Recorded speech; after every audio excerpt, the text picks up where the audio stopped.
میں آیا ہے کہ ان الصدقۃ تطفئ غضب الرب وتدفع میتۃ السوء، صدقہ رب کے غضب کو دفع کرتا ہے، دور کرتا ہے، اور بری موت سے بھی بچاتا ہے۔ اور اے نبی آپ ان کے لیے دعا کیجئے۔ یہ پچھلے درس میں بھی بات آ چکی ہے کہ اگر کوئی آپ کو کوئی چیز ہدیہ دے، گفٹ دے، چاہے آپ کو اپنی ذاتی طور پر دے، آپ کے لیے دے، یا آپ مسجد مدرسے کے ذمہ دار ہیں یا کسی سوسائٹی کے ذمہ دار ہیں اور لوگوں کے کام کرتے ہیں، اور آپ کو لا کے لوگ دیتے ہیں کہ یہ آپ محتاجوں کو دے دینا، تو یہ آپ کی ذمہ داری ہے وصول کرنے والے کی، دینے والوں کو دعائیں دیں۔ یہ کوئی تکلف کی بات نہیں ہے، جیسے بیچارے عام طور پر ہوتا ہے مولوی لوگ آتے ہیں رسید کاٹوانے کے لیے، اور پھر جب کوئی دیتا تو خوب لمبی چوڑی دعائیں دیتے ہیں نا، تو یہ قرآن کا حکم ہے، ایسا نہیں کہ وہ دکھانے کے لیے کر رہے ہیں، قرآن کا حکم ہے صلی علیہم، آپ ان کو دعائیں دیجیے۔ والسابقون الأولون من المهاجرين والأنصار والذين اتبعوهم بإحسان رضي الله عنهم ورضوا عنه وأعد لهم جنات تجري تحتها الأنهار خالدين فيها أبدا ذلك الفوز العظيم۔ آج کے درس کا آغاز ہم اللہ کے فضل و کرم سے سورہ توبہ کی آیت نمبر 100 سے کر رہے ہیں۔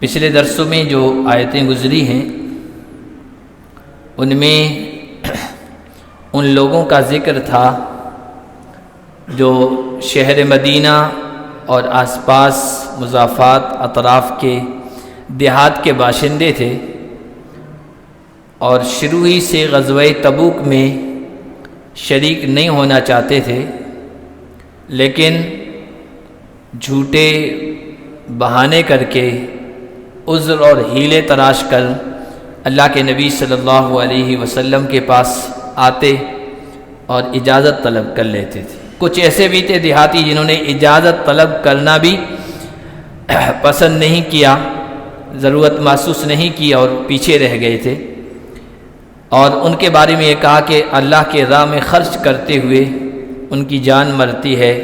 اللہ کے راہ میں خرچ کرنے کو وہ تاوان سمجھتے ہیں، ٹیکس سمجھتے ہیں، اور مسلمانوں کے سلسلے میں گردش زمانہ کے منتظر رہتے ہیں، کب حالات پلٹیں اور مسلمان ختم کر دیے جائیں، یہ ان کے دل کی تمنا اور آرزو ہے۔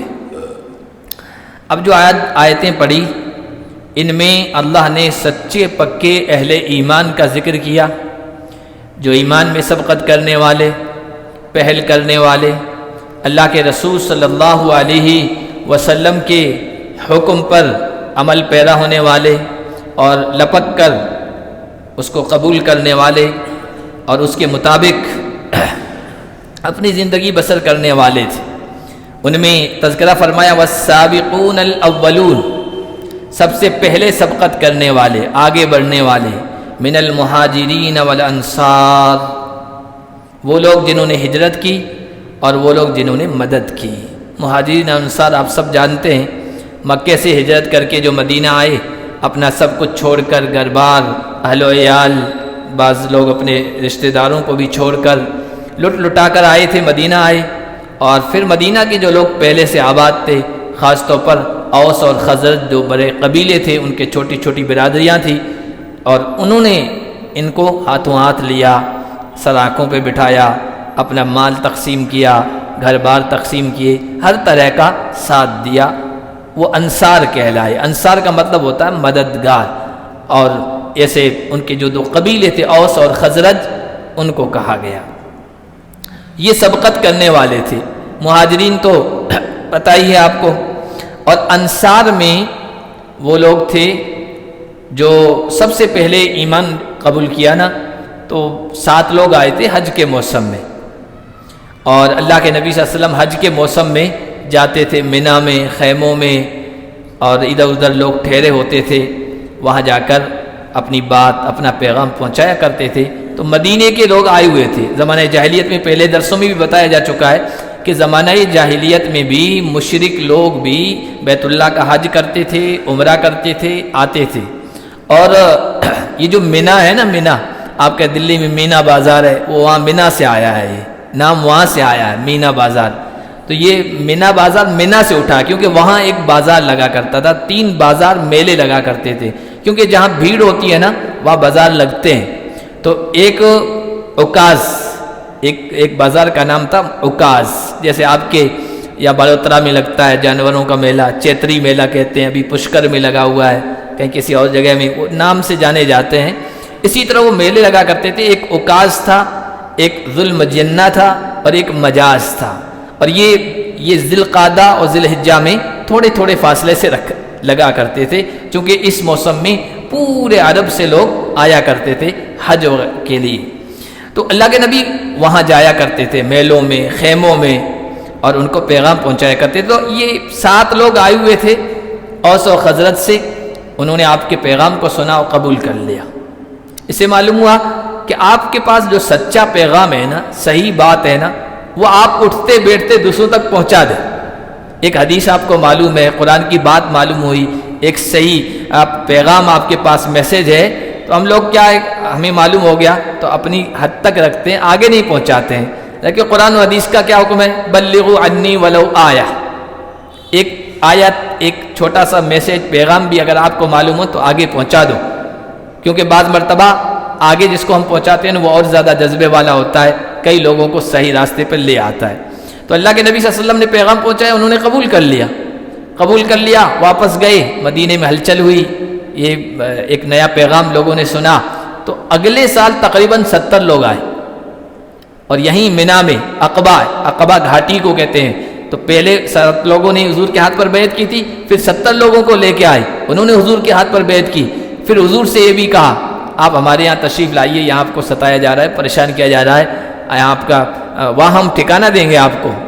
تو پھر حضور صلی اللہ علیہ وسلم سے درخواست کی کہ ہم لوگ تو جا رہے ہیں، ہم کو دین کے بارے میں زیادہ پتہ نہیں ہے، تو آپ ہمارے ساتھ اپنا ایک نمائندہ کر دیں. چنانچہ حضرت مصعب بن عمیر رضی اللہ تعالیٰ عنہ جو غزوہ احد میں شہید ہوئے، ان کو اللہ کے نبی نے ان کے ساتھ بھیجا تھا، اور ان کا لقب، ٹائٹل ہی پڑ گیا تھا معلم المدینہ، مدینہ کے ٹیچر. یہ یہاں سے گئے تھے، اور حضرت اسعد بن زرارہ جن کا مکان جو ہے قبا جو علاقہ وہاں تھا، ان کے گھر میں ٹھہرے تھے، اور پھر پورے مدینے میں انہوں نے قرآن سکھایا، علم سکھایا اور اسلام کی تعلیم دی. تو ان لوگوں کو انصار کہا جاتا ہے. اور اللہ کے نبی و مہاجرین کو ٹھکانہ دینا گویا اس وقت کی پوری عرب دنیا سے دشمنی مول لینا. تو یہ اس ایمان میں سبقت کرنے والے ہیں. اب یہ کب تک سبقت کرنے والے کہاں تک شمار ہوں گے؟ ایمان لانے والے. تو علماء کرام نے کہا صلح حدیبیہ یا فتح مکہ سے پہلے جو مسلمان ہوئے ہیں وہ السابقون الاولون میں شامل ہیں، کیونکہ اس وقت نہ اسلام کو مضبوطی ملی تھی، نہ کوئی مضبوط ٹھکانہ ملا تھا، اور مکہ کے لوگ، کافر لوگ مضبوط تھے، ستاتے تھے، پریشان رہتے تھے. اس وقت اسلام قبول کرنا اپنے آپ کو آفتوں میں ڈالنا تھا. تو فتح مکہ سے پہلے جو لوگ مسلمان ہوئے نا، وہ سابقون اولون میں شمار ہوں گے، چاہے وہ مہاجر ہوں چاہے انصار. فتح مکہ کے بعد تو قریش کی کمر ٹوٹ گئی تھی، اور تقریباً جزیرۃ العرب میں اسلام پھیل گیا تھا، اسلام کے ماننے والے ہو گئے تھے. اس کے بعد تو مضبوطی مل گئی تھی. تو یہ سابقون اولون ہیں. اور فتح مکہ جو ہوا ہے وہ تقریباً سن 8 ہجری میں، ہجرت کے 8ویں سال ہوا ہے. اس سے پہلے جو مسلمان ہوئے وہ ہیں السابقون الاولون، جن کی تعریف کی گئی ہے. آگے فرمایا والذین اتبعوہم باحسان، اور وہ لوگ جنہوں نے ان کی پیروی کی اخلاص کے ساتھ، یعنی ان کے پیچھے وہ بھی مسلمان ہوئے ہیں. یہ اتباع بالاحسان ہے، اخلاص کے ساتھ جنہوں نے پیروی کی. اب یہ کون لوگ ہیں؟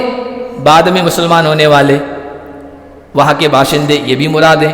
بلکہ قیامت تک آنے والے اہل ایمان جو صحابہ کی نقش قدم کی پیروی کریں گے اخلاص کے ساتھ، وہ سب اس میں مراد ہیں. لیکن سب سے پہلے مصداق وہ ہیں جو فتح مکہ کے بعد مسلمان ہوئے، پکے سچے رہے، ثابت قدم رہے، اور پھر انہوں نے قربانیاں پیش کی. وہ لوگ، اب ان لوگوں کے بارے میں اللہ تعالیٰ کہہ رہا ہے رضی اللہ عنہم ورضوا عنہ. ان منافقوں کے بارے میں دیہات کے شہریوں کے کہا تھا کہ وہ تو اللہ کی ناراضگی والے اعمال کر رہے ہیں، ان کے بارے میں کہہ رہے ہیں اللہ ان سے راضی، وہ اللہ سے راضی۔ یہ اللہ نے صحابہ کرام رضوان اللہ علیہ مجمعین کے بارے میں کہا ہے۔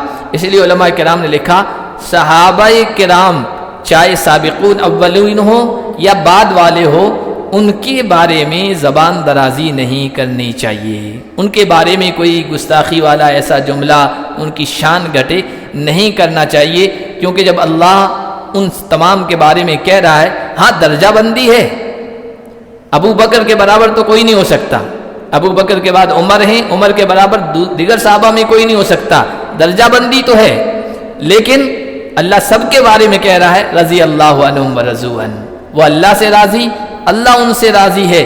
اس لیے مجھ جیسے آپ جیسے ایک عام انسان کو کسی بھی صحابی کے بارے میں زبان کھولتے ہوئے سوچنا چاہیے، بڑی محرومی کی بات ہوتی ہے۔ تو اللہ نے فرمایا وَأَعَدَّ لَهُمْ جَنَّاتٍ، راضی ہو گیا اللہ، اور آپ کو پتہ ہے اللہ کی رضا سب سے بڑی دولت ہے۔ یہ 3-4 رکوع پہلے ہم نے پڑھا تھا وَرِضْوَانٌ مِّنَ اللَّهِ أَكْبَرُ، اللہ نے فرمایا اللہ کی رضا سب سے بڑی دولت ہے، اللہ خوش ہو جائے۔ اور وہاں وہ حدیث سنائی تھی کہ اللہ جنتیوں سے پوچھیں گے یا اہل الجنہ هل رضیتم، جنتیوں تم راضی ہو گئے، خوش ہو کے نہیں؟ تو جنتی کہیں گے لبیک ربنا وسعدیک وما لنا لا نرضى وقد اعطیتنا ما لم تؤت احدا من خلقک، پروردگار ہم کیوں راضی نہیں ہوں گے؟ آپ نے ہمیں وہ نعمتیں دی ہے جو مخلوق میں سے کسی کو نہیں دی گی، پھر ہم ناراض ہوں گے؟ تو اللہ تعالیٰ کہیں گے اور کچھ دوں؟ تو کہیں گے پروردگار اور کچھ کیا ہو سکتا ہے، ساری نعمتیں تو ملی ہوئی ہے۔ تو اللہ تعالیٰ کہیں گے الیوم انزل علیکم رضوانی، یا بعض روایت میں الیوم احل علیکم رضوانی فلا اسخط علیکم بعدہ ابدا، آج میں اپنی رضا و خوشنودی تم پر اتارتا ہوں، آج کے بعد کبھی ناراض نہیں ہوگا۔ اور وہاں کہا گیا ذالک الفوز العظیم، سب سے بڑی کامیابی یہی ہے۔ یہاں بھی اللہ نے فرمایا اللہ ان سے راضی، ان کے لیے ایسے باغات تیار ہیں جن کے نیچے نہریں جاری ہوں گی، اور خالدین فیہا ابدا، اس میں ہمیشہ ہمیشہ رہیں گے۔ یہ بار بار قرآن کہتا ہے جنت کی نعمتوں، جنت کے باغات، جنت کے محلات، جنت کے حور و غلمان، ان کے بارے میں خالدین فیہا ابدا، جنت میں جو پہنچ گیا وہ ہمیشہ ہمیشہ رہے گا۔ دنیا کی کوئی بھی چیز ہے نا، اس کے بارے میں اللہ تعالیٰ نے یہ نہیں کہا۔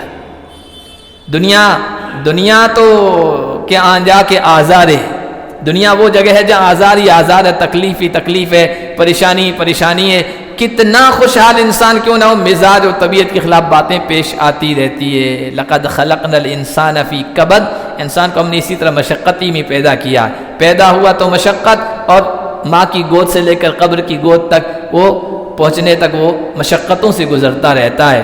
تو مشقتیں ہیں یہاں، جنت صرف ایسی جگہ ہے جہاں کوئی مشقت نہیں، کوئی پریشانی نہیں، اور جو چیز ملے گی ہمیشہ، جنت میں داخلہ مل گیا خالدین فی ابدا، جوانی ہمیشہ کی، صحت ہمیشہ کی۔ اللہ تعالیٰ کہیں گے نا وہ موت کو بھی ذبح کر دیں گے، ایسی جگہ پہ لا کے مینڈھے کی شکل میں، یا جنتی بھی دیکھ رہے ہوں گے جہنمی بھی دیکھ رہے ہوں گے، اور ذبح کر دیں گے، اور پھر کہا جائے گا یا اہل الجنہ خلود فلا موت، اے جنتیوں اب ہمیشہ ہمیشہ کی زندگی، اب موت کو بھی موت آ گئی، اب تمہیں موت نہیں آنی ہے۔ جنتیوں کی بہت خوش ہوں گے کہ چلو اب ہمیشہ ہمیشہ رہنا ہے، ہمیشہ کی صحت۔ یہاں آج ہم صحت مند ہیں، کل پتہ نہیں کیا ہو جائے، کھٹکا لگا رہتا ہے۔ آج خوشحال ہیں، کیسے کیسے خوشحال آپ لوگ دیکھتے ہیں سماج میں، معاشرے میں، دنیا میں، آس پڑوس میں رہنے والے، لاکھوں کروڑوں میں کھیلنے والے، پلک جھپکنے میں روڈ پہ آ جاتے ہیں، محتاج بن جاتے ہیں، ہے نا۔ مال ہے لیکن ٹکاؤ نہیں ہے، ہمیشہ نہیں رہنا ہے۔ صحت ہے لیکن بیماری کا خطرہ ہے، جوانی ہے بڑھاپے کا خطرہ، کتنے جوان بوڑھوں کی طرح بستر پر پڑے ہوئے ہیں۔ لیکن جنت کے بارے میں کہا گیا خالدین فیہا ابدا، وہاں کی ہر چیز ہمیشہ ہمیشہ رہنے والی ہوگی۔ ذالک الفوز العظیم، یہی سب سے بڑی کامیابی ہے، اللہ ہم سب کو عطا فرمائے۔ وَمِمَّنْ حَوْلَكُمْ مِنَ الْأَعْرَابِ مُنَافِقُونَ وَمِنْ أَهْلِ الْمَدِينَةِ، تمہارے ارد گرد جو دیہاتی ہیں ان میں منافق ہیں، اور ان کے بارے میں پہلے آ چکا ہے۔ وَمِنْ أَهْلِ الْمَدِينَةِ، اور مدینے والوں میں سے بھی ہے، مَرَدُوا عَلَى النِّفَاقِ، جو منافقت پر ڈٹے ہوئے ہیں، یعنی بہت گہرے قسم کے منافق ہیں۔ یہ جو منافق تھے نا پہلے جن کا تذکر آیا، چاہے شہر کے ہو چاہے دیہات کے ہو، یہ وہ لوگ تھے کہ جن کے حرکات سے، سکنات سے، بول چال سے ظاہر ہو جاتا تھا کہ یہ منافق ہیں۔ لیکن کچھ منافق گہرے قسم کے ہوتے تھے جن کی منافقت ظاہر نہیں ہوتی تھی، اور وہ جو لوگ تھے نا وہ تھے جو ماحول بناتے تھے، کچھ بات چھیڑ دی اب خود پیچھے ہٹ جاتے تھے، اور بیچارے بھولے بالے لوگ ہوتے تھے وہ اس کو آگے بڑھاتے رہتے تھے۔ تو مسلمانوں کے خلاف ماحول بنانا ہے، پروپیگنڈا کرنا ہے۔ خاص طور پر آپ سیرت پڑھیں گے حضرت عائشہ کے خلاف جب ماحول بنایا گیا نا وہاں ایسے ہی تھا۔ عبداللہ بن ابی وہ بات چھیڑ کے پیچھے ہٹ جاتا تھا، بیچارے سیدھے سادے، بعض تو پکے سچے مخلص مومن تھے لیکن وہ ماحول میں متاثر ہو جاتے تھے، باتیں آگے چلا دیتے تھے۔ تو گہرے قسم کے منافق ہیں، دیہاتیوں میں بھی، مدینہ کے اندر بھی۔ لا تعلمہم، اے نبی آپ ان کو نہیں جانتے ہیں، نحن نعلمہم، ہم ان کو جانتے ہیں۔ کچھ کا پچھلے تذکرہ ہم پڑھ چکے ہیں، اللہ کے نبی کو فہرست دے دی گئی تھی اور اللہ کے نبی نے حضرت حذیفہ کو بتا دی تھی تقریباً 12 لوگ، یہ فلاں منافق ہے، فلاں منافق ہے، فلاں منافق ہے۔ اور یہاں کہا گیا کچھ ایسے گہرے ہیں، ڈٹے ہوئے ہیں نفاق پر، جن کو آپ نہیں جانتے، ہم جانتے ہیں۔ سنعذبہم مرتین، ہم انہیں دگنا عذاب دیں گے، انہیں سخت عذاب۔ مرتین یا تو واقعی دنیا میں اور قبر میں، یا دنیا میں اور آخرت میں، یہ بھی مراد ہے۔ بعض مرتبہ عربی میں مرتین کا تذکرہ ہوتا ہے کہ بار بار ان کو عذاب میں گرفتار کریں گے۔ اور سورہ ملک جو ہے نا تبارک الذی بیدہ، اس میں ہے کہ آسمان کی طرف دیکھو اور دوبارہ دیکھو۔ اب دوبارہ دیکھنے کا مطلب یہ کہ بار بار دیکھو، تب بھی تمہیں کوئی کمی نظر نہیں آئے گی آسمان کی اس چھت میں اور اللہ کی اس تخلیق میں۔ تو یہاں بھی کہ اللہ ان کو بار بار عذاب میں گرفتار کرے گا دنیا میں، ثم یردون الی عذاب عظیم، پھر بڑے عذاب کی طرف ان کو لوٹایا جائے گا، یعنی آخرت کے عذاب کی طرف۔ وآخرون اعترفوا بذنوبہم خلطوا عملا صالحا، کچھ اور دوسرے بھی ہیں جنہوں نے اپنے گناہوں کا اعتراف کر لیا اور نیک اعمال کے ساتھ برے اعمال کو ملا دیا۔ آپ پڑھ چکے ہیں غزوہ تبوک میں منافقوں کے ساتھ پیچھے رہ جانے والوں میں صرف سستی کی وجہ سے کچھ سچے پکے اہل ایمان بھی تھے، اللہ کے نبی کے سچے جانثار تھے، لیکن بس سستی کی وجہ سے۔ ایسے بھی سچے جانثار جو شاعر تھے اور اپنی شاعرانہ قوت اور طاقت اور صلاحیت کو اللہ کے نبی کی تعریف میں، دفاع میں خرچ کرتے تھے ہر موقع پر، ایسے بھی تھے۔ لیکن وہ سوچتے تھے کہ اللہ نے ہمیں صلاحیت دی ہے، جوانی دی ہے، طاقت دی ہے، اور سواریاں بھی دی ہے، خوشحالی بھی دی ہے، ابھی قافلہ روانہ ہوا ہے، ہمارے پاس اچھی سواری ہے، ہم بعد میں روانہ ہوں گے، حضور سے جا ملیں گے۔ حضرت کعب ابن مالک تھے، حضرت مرارہ ابن ربی تھے، حضرت ہلال ابن امیہ تھے، جن کا تذکرہ آگے 117 آیت میں آئے گا، اور 7 اور لوگ بھی تھے جنہوں نے قافلہ نکل جانے کے بعد انہیں افسوس ہوا، جب اللہ کے نبی تبوک سے سالمن غانمن کامیاب ہو کر واپس لوٹے، انہیں اب احساس ہوا کہ آج کل کرتے ہوئے دیکھو ہم کتنے پیچھے رہ گئے، اب اللہ کے نبی واپس آ رہے ہیں، ہم تو سوچ رہے تھے ہم جا کے پیچھے سے جا پکڑیں گے اللہ کے نبی کو۔ ایسے لوگ تھے جن کو اندر سے احساس تھا، ندامت تھی، ہم سے جرم ہوا ہے، بہانے نہیں پیش کیے انہوں نے اللہ کے نبی کے پاس۔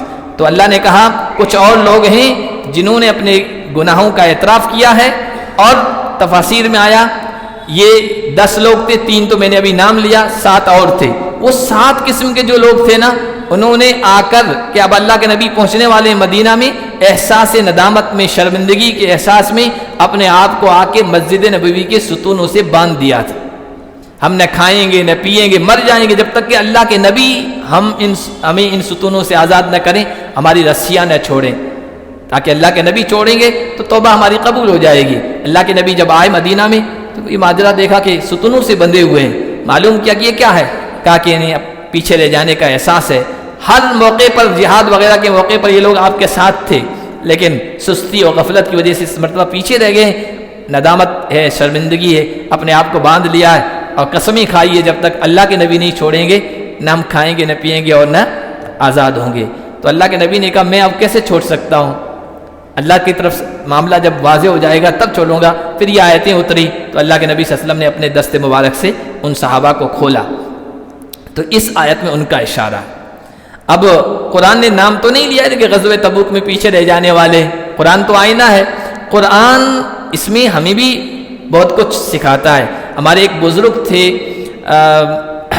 یحییٰ ابن اکثم صیفی یا کچھ اور نام تھا، تو کتابوں میں ان کا واقعہ لکھا ہے، قرآن پڑھتے تھے، چونکہ وہ قرآن سمجھتے تھے۔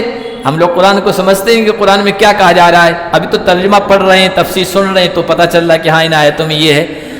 تو وہ قرآن پڑھ رہے تھے، اس میں ایک آیت سے گزرے، لَقَدْ أَنزَلْنَا إِلَيْكُمْ كِتَابًا فِيهِ ذِكْرُكُمْ، ہم نے تمہاری طرف ایسی کتاب اتاری ہے جس میں تمہارا ذکر ہے، تمہارا ذکر ہے، تمہارا نام ہے۔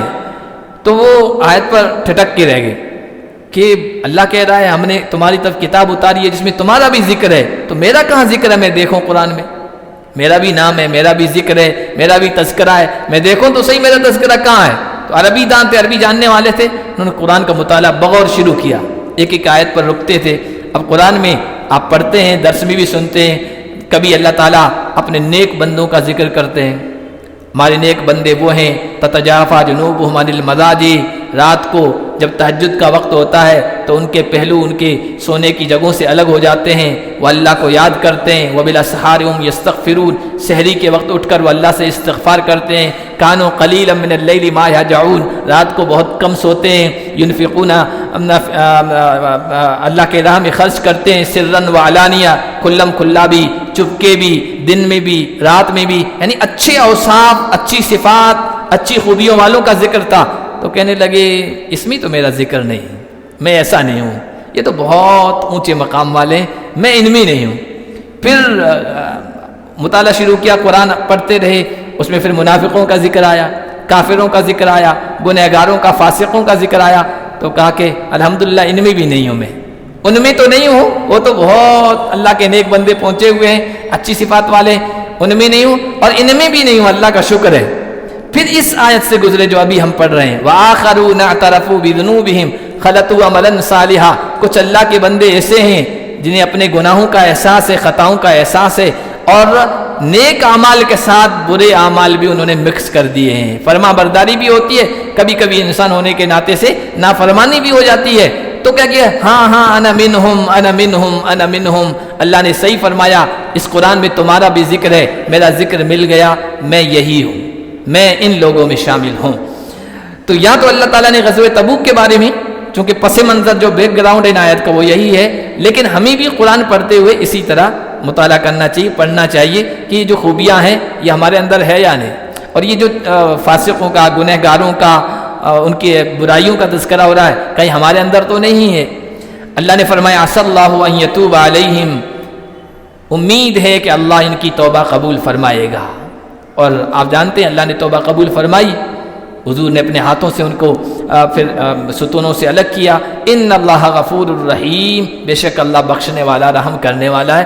انہوں نے دل کے کسی جذبے کے ساتھ، برے جذبے، بری نیت کے ساتھ یہ لوگ پیچھے نہیں رہے تھے، سچے تھے، لیکن بہرحال سستی کی وجہ سے پیچھے رہ گئے تھے۔ اور جب ان کی توبہ قبول ہوئی نا، تو ان میں سے کئی صحابہ آئے کہ یا رسول اللہ ہماری توبہ قبول ہو گئی ہے، اللہ نے ہم پر کرم فرمایا ہے، ہم اللہ کی راہ میں مال دینا چاہتے ہیں، ہم اللہ کی راہ میں مال دینا چاہتے ہیں۔ تو اللہ کے نبی نے فرمایا، بلکہ آ کر یہ کہنے لگے تھے کئی لوگ، جتنی ملکیت ہے سب کچھ اللہ کی راہ میں دینا چاہتے ہیں توبہ کی قبولیت کی خوشی میں۔ اللہ کے نبی نے کہا مجھے تمہارا مال لینے کا بھی حکم نہیں ہے۔ پھر آیات اتری، یہ نبی آپ ان سے مال لے لیجئے، قبول کر لیجئے۔ تو اللہ کے نبی نے کہا دیکھو اللہ کی راہ میں 1/3 تک مال قبول کروں گا، پورا نہیں۔ اور اسلامی شریعت کا حکم بھی یہی ہے کہ کوئی آدمی کسی کے بارے میں وصیت کرنا چاہے، کسی آدمی کے بارے میں، مدرسے کے بارے میں، مسجد کے بارے میں، اپنی مال میں سے، اپنے مال اور دولت میں سے تو 1/3 تک کرے، باقی اپنے وارثین کے لیے چھوڑے۔ حضور نے فرمایا تھا انک ان تذر ورثتهم اغنیاء خیر من ان تذرهم فقراء یتکففون الناس۔ حضرت سعد سے کہا تھا کہ تم اپنے پیچھے رہ جانے والوں کو، وارثوں کو مالدار چھوڑ کے جاؤ، بے نیاز چھوڑ کے جاؤ، یہ اس سے بہتر ہے کہ ان کو فقیر تنگ دست چھوڑ کے جاؤ اور لوگوں سے مانگتے پھرے۔ تو شریعت کا بھی یہی حکم ہے کہ وصیت کریں تو 1/3 مال میں کریں، باقی وارثوں کے لیے چھوڑیں۔ تو اللہ کے نبی صلی اللہ علیہ وسلم نے پھر ان سے مال قبول کیا. اللہ کے نبی سے کہا گیا اے نبی آپ ان سے مال قبول کیجئے صدقۃً صدقے کے طور پر تطہروا وتزکیہم بہا جو ان کو پاک کر دے گا ان کا تزکیہ کرے گا. علماء نے لکھا تطہیر کے معنی پاک ہوتے ہیں اور یہ ظاہری پاکی ہوتی ہے اور تزکیہ اخلاق کی پاکی کو کہتے ہیں دل کی پاکی کو کہتے ہیں دل کے سنورنے کو کہتے ہیں. تو مراد یہ ہے کہ یہ صدقہ ان کو ظاہری اعتبار سے بھی پاک کر دے گا اور دل کے اعتبار سے اندرونی باطنی اعتبار سے بھی پاک کر دے گا. وصلی علیہم اور ان کو دعا دیجئے. یہاں سے معلوم ہوا صدقہ جو ہے نا صدقہ کی تاثیر ہے گناہوں کے کفارے کے طور پر یعنی صدقہ گناہوں کو مٹاتا ہے. اسی لیے توبہ کے ساتھ ساتھ صدقے کا بھی اہتمام کرنا چاہیے. کوئی خطا ہو گئی چوک ہو گئی غلطی ہو گئی تو آپ توبہ بھی کیجئے استغفار بھی کیجئے اور اس کے بعد اللہ کی راہ میں کچھ نہ کچھ ضرور دیجئے صدقے کے طور پر. اور یہاں تو قرآن میں آیا تو طاہروا وتزکیہم بہا صدقہ پاک کرتا ہے صدقہ تزکیہ کرتا ہے. اور حدیث میں آیا ہے کہ ان الصدقۃ تطفئ غضب الرب وتدفع میتۃ السوء صدقہ رب کے غضب کو دفع کرتا ہے دور کرتا ہے اور بری موت سے بھی بچاتا ہے. اور اے نبی آپ ان کے لیے دعا کیجئے. یہ پچھلے درس میں بھی بات آ چکی ہے کہ اگر کوئی آپ کو کوئی چیز ہدیہ دے گفٹ دے چاہے آپ کو اپنی ذاتی طور پر دے آپ کے لیے دے یا آپ مسجد مدرسے کے ذمہ دار ہیں یا کسی سوسائٹی کے ذمہ دار ہیں اور لوگوں کے کام کرتے ہیں اور آپ کو لا کے لوگ دیتے ہیں کہ یہ آپ محتاجوں کو دے دینا تو یہ آپ کی ذمہ داری ہے وصول کرنے والے کی دینے والوں کو دعائیں دیں.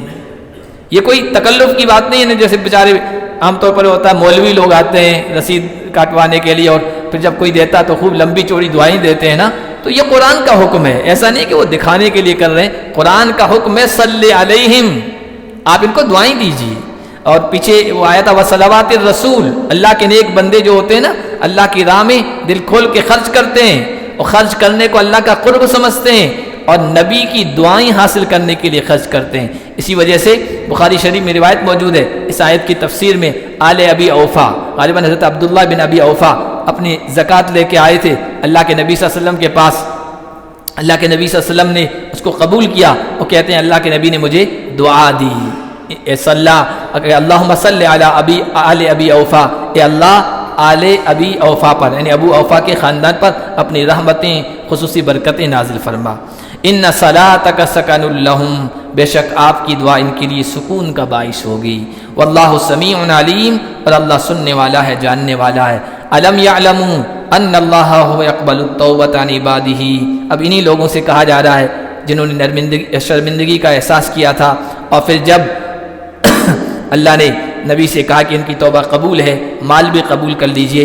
کہا جا رہا ہے کہ ان کو نہیں پتہ اللہ اپنے بندوں کی طرف سے توبہ قبول کرتا ہے اور صدقات وصول کرتا ہے. بے شک اللہ توبہ قبول کرنے والا رحم فرمانے والا ہے. وَقُلِ اعْمَلُوا فَسَيَرَى اللَّهُ عَمَلَكُمْ وَرَسُولُهُ وَالْمُؤْمِنُونَ اب ان سے کہا جا رہا ہے آگے دھیان رکھنا صحیح ڈگر پر قائم رہنا. ان سے کہیے عمل کرتے رہو یعنی نیک عمل کرتے رہو صحیح راستے پر جمے رہو اور آئندہ اب جو غلطی ہو گئی ہے نا آئندہ نہ ہونے پائے. آئندہ مسلمانوں کو بھی دکھاؤ اللہ کو بھی دکھاؤ کہ تم سچے پکے مخلص مومن تھے اور آئندہ کوئی غلطی نہیں ہوگی. اللہ تمہارا عمل دیکھے گا اس کا رسول اور مؤمنین. وَسَتُرَدُّونَ إِلَىٰ عَالِمِ الْغَيْبِ وَالشَّهَادَةِ پھر تمہیں اس ذات کی طرف لوٹایا جائے گا جو چھپی ہوئی باتوں کو بھی جانتا ہے اور ظاہری باتوں کو بھی جانتا ہے. یہ چھپی ہوئی باتیں اور ظاہری باتیں اللہ جہاں جہاں بھی کہتا ہے نا قرآن میں یہ ہمارے اعتبار سے کہتا ہے. اللہ کے لیے کوئی چیز غیب نہیں ہے کوئی چیز چھپی ہوئی نہیں ہے ہمارے اعتبار سے غیب ہے. اس وجہ سے فَيُنَبِّئُكُم بِمَا كُنتُمْ تَعْمَلُونَ پھر جو کچھ تم کرتے تھے اللہ تمہیں اس کے بارے میں باخبر کر دے گا. وَآخَرُونَ کچھ اور لوگ ہیں جن کا معاملہ اللہ تعالیٰ نے مہلت میں رکھا ہے ڈیلے کیا ہوا ہے ابھی ان کا معاملہ حل نہیں کریں گے. میں نے کہا نا 10 قسم کے لوگ تھے جنہیں اپنے ندامت کا احساس تھا. 7 لوگوں نے اپنے آپ کو ستون سے باندھ دیا تھا. 3 سچے پکے مومن تھے انہوں نے ستون سے تو نہیں باندھا تھا لیکن تھے پکے سچے مومن انہیں اپنے کوتاہی کا احساس تھا. جب وہ اللہ کے نبی کے پاس آئے نا وہ کہنے لگے رسول اللہ کوئی ہماری کوئی ایسا عذر نہیں تھا بس سستی تھی اس کے علاوہ کچھ نہیں تھا. تو اللہ کے نبی نے کہا تمہارا معاملہ اب اللہ کے حوالے اللہ کے نبی نے ان کا سوشل بائیکاٹ کیا 50 دن تک، ان کی بیویاں بھی ان سے جدا ہو گئی، اور ان کا بڑا عجیب واقعہ ہے، وہ انشاءاللہ جب آگے آئے گا ان کا 170ویں آیت میں لقد تاب اللہ علی النبی والمہاجرین والانصار والذین اتبعوا فی ساعۃ العسرہ، اس سے آگے وعلی الثلاثۃ الذین خلفوا، 3 اور لوگ جو پیچھے چھوڑ دیے گئے تھے، تو ان کا ہے اللہ نے ان کا معاملہ مہلت میں رکھا ہے کہ تمہارا بعد میں دیکھا جائے گا۔ اما جو بہت قریبی لوگ ہوتے ہیں نا، جو بہت قریبی ہوتے ہیں ان پر آزمائشیں بہت زیادہ آتی ہیں، ان کو سب کو چھوڑ دیا گیا، کچھ کو تو یوں ہی چھوڑ دیا گیا، ہیلا بہانہ کیا چھوڑ دیا، کچھ کے ساتھ کچھ معاملہ کر کے چلو ان کو رہنے دو، بندھا ہوا جب تک اللہ کا فیصلہ نہیں، اللہ کا فیصلہ آ گیا۔ یہ لوگ اللہ کے نبی کے بہت قریبی تھے تو ان پر آزمائشیں بہت زیادہ آئی۔ 50 دنوں کا تذکرہ آئے گا، وہاں انشاءاللہ پڑھیں گے۔ اللہ نے کہا یا تو اللہ ان کو عذاب دے گا یا ان کی توبہ قبول کرے گا، اور ظاہر سی بات ہے اللہ جب عذاب اور توبہ دونوں کا تذکرہ کرے نا تو اللہ کی رحمت اللہ کے غضب پر غالب ہے، تو اس کا مطلب اما یتوب علیہم ہی کا معاملہ ان کے ساتھ ہوگا، اللہ توبہ قبول فرمائے گا، نظر رحمت کرے گا۔ اللہ بڑا علم والا ہے، حکمت والا ہے۔